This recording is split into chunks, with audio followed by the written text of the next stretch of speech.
I didn't do my hair today. Hello? Okay, so I have the bones of like an 80-year-old man, so I shan't be using this arm very much. I've done something to it. The doctor thinks it's arthritis. And a new thing that I wanted to announce is that I've started a Twitch channel. I find that very exciting. I hope you find it very exciting as well. I still need to wait until I have an Ethernet cable, but I've bought one and it should be with us soon, so hopefully I'll be able to start doing streams. And let me know what kind of games you'd want me to play.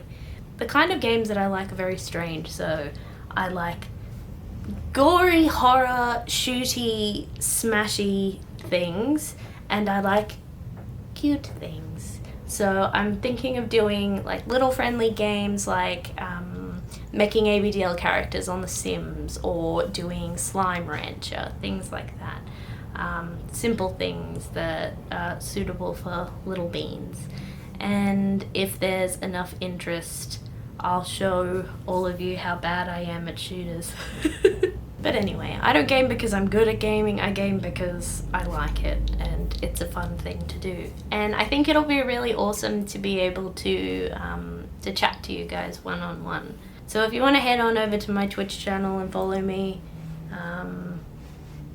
nothing's on there yet, but it's just sort of a preemptive thing for when I do eventually start streaming. So hope to see you over there. Okay. Welcome back to another exciting iteration of Littleland. We're up to, I think, part 2, chapter 9 this time? That's a guess. Let's have a look. Yep. Part 2, chapter 9. Are you keen? I'm pretty keen. So, standard procedure. I'd like you all to get nap time ready and get all cuddly with your best blanket and a nap time companion, like a fun stuffed animal or a pet if you have a pet, and settle down and get ready to have a nice story. Okay, let's get into the story. So this is Littleland Part 2, Chapter 9. Miss Mia led Vanessa to their left and slipped her sizable hands underneath the little girl's arms. She was set down in the playpen and given a gentle pat on the head. Unintentionally, Vanessa pressed her head into Miss Mia's hand as if she were a cat rather than a small girl. She froze when she realized what she'd done, her face heating up. You stay here and play with the others, kitten.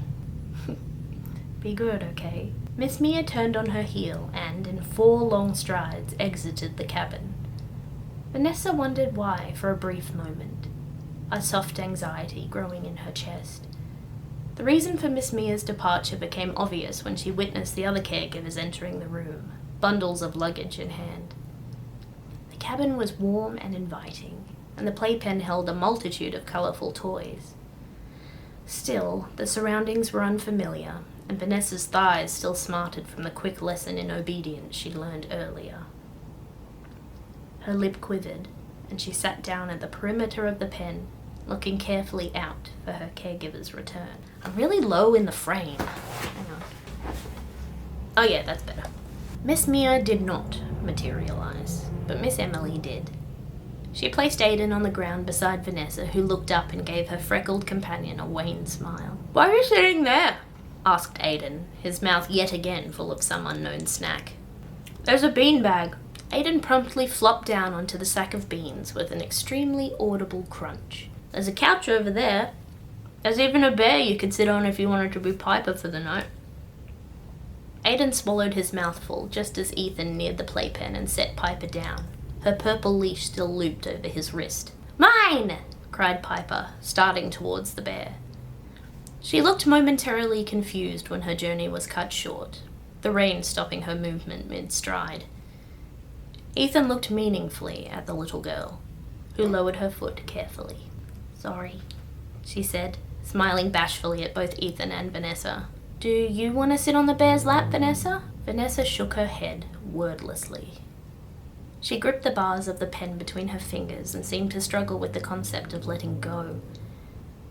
She had felt more at ease over the last few days, less bound by her anxious brain, but at that moment, she felt completely frozen by it.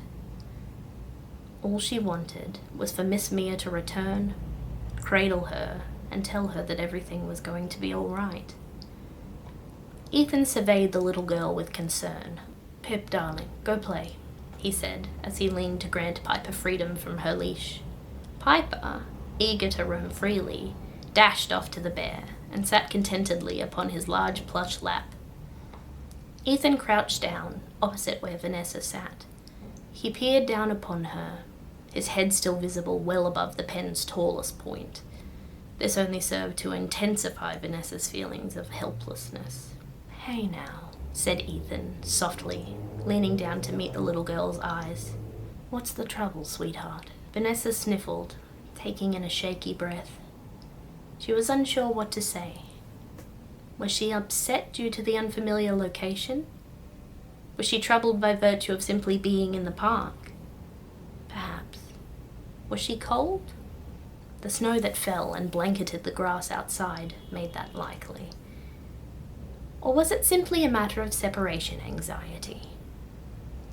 Regardless of the cause, Vanessa felt unable to calm the storm of emotions that currently raged within her mind, and she did not have a response for Ethan. So she gave a small shrug and remained silent. "We ones don't usually cry without a reason," said Ethan, sliding to sit on the floor and hold firm to Vanessa's eyeline.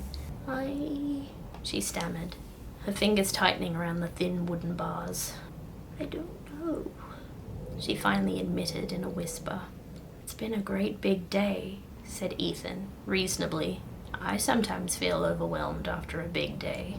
Vanessa nodded heartily, her left hand releasing the bars in order to dry her tear-streaked face on her pastel-striped sleeve.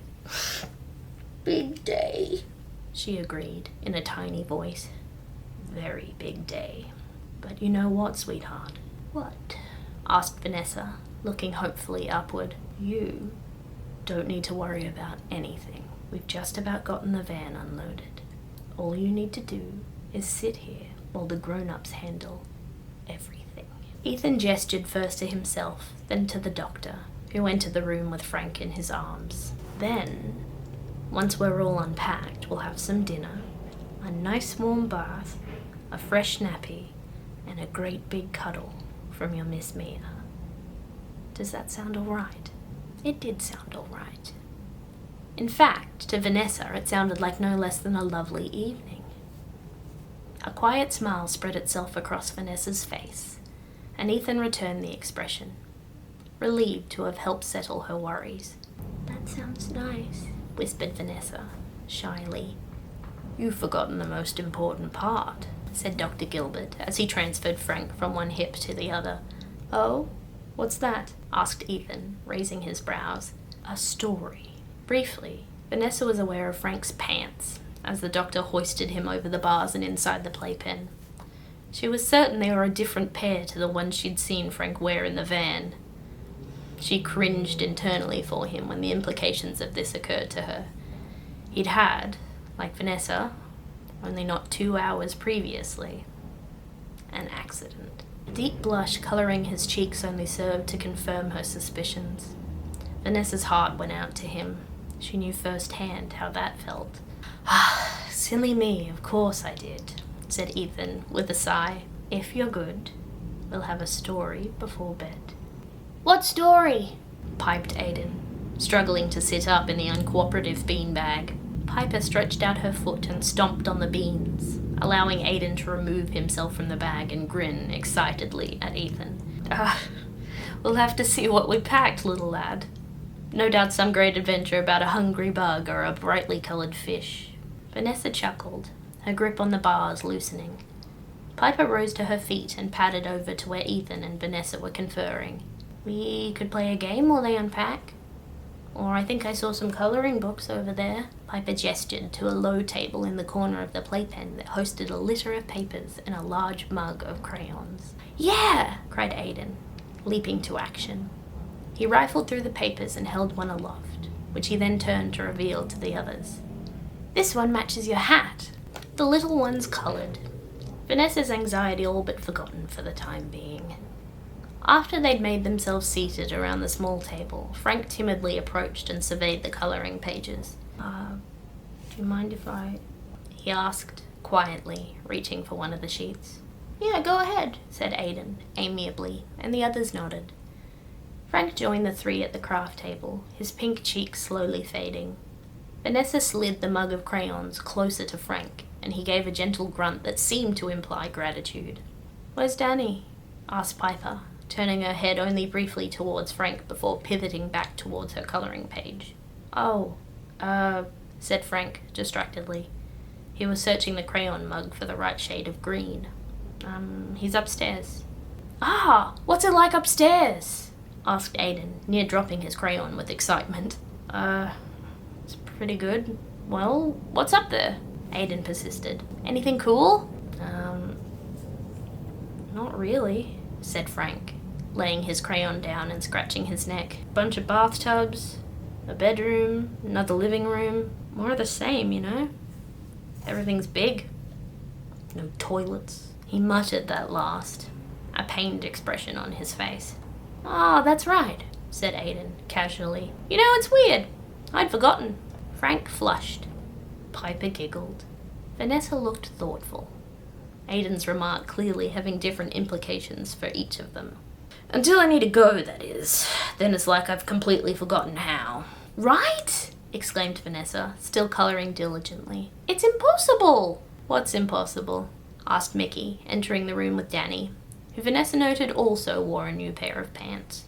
She began to feel better about her own accident, and she smiled to herself. Peeing, replied Aiden, matter-of-factly. Ah, said Mickey, unlatching the playpen and letting Danny slip inside. He sauntered over to the table, his fresh diaper crinkling as he did so. Oh yeah, said Danny. It's impossible. That's what Vanessa said! Come on, guys, it's not impossible, said Piper, and Danny rolled his eyes. All you have to do is sit in the right position, concentrate, block out all the other noise, hum a tune to yourself, close your eyes, say a prayer, and then that's all there is to it. Wait, it's not easy for you? Asked Vanessa, giggling softly. Not a chance, said Piper. Shit's hard. Piper, said Mickey, sighing. Piper looked up sheepishly. Sorry. It is hard, though. Mickey seemed satisfied with that, giving Piper a wry smile as he turned to leave the room. Piper breathed a deep sigh of relief. That was close, said Vanessa, looking wide-eyed at her friend, who inclined her head. I don't think I could possibly be in more trouble than I already am. Never say never, Pip, called Mickey, over his shoulder. Titters went up from the group as Piper blanched slightly. She turned back to her colouring. So, what do we do here? Asked Vanessa. Piper didn't turn from her page to deliver her response. Lots of stuff, but I'm already in trouble for almost giving the surprise away, so I'm not saying anything. There's a first, muttered Frank, as he completed his page. He'd put a great deal of detail into it, the shading causing the cartoon frog to practically burst from the page. You know what? Guys, no! Cried Aiden, dropping his crayon and rising slightly from his chair. Both little ones grit their teeth, forcing themselves to stay silent. No, let me finish, said Piper, and Aiden sank back down to be seated.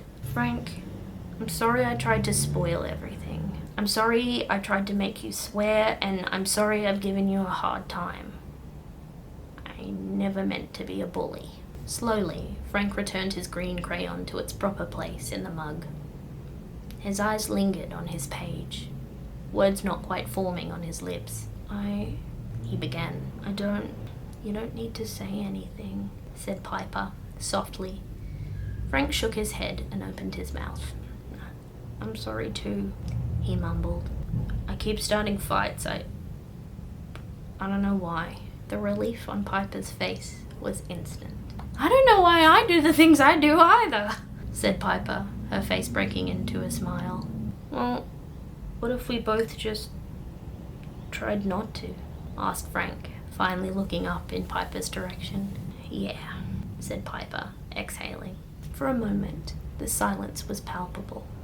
Aw, you guys! That was so good! Piper and Frank both turned and gave Aiden a withering look. The freckled boy was blissfully unaware. and he reached for the cup of crayons. Hooray! Yet another chapter of Littleland done and dusted. Ow.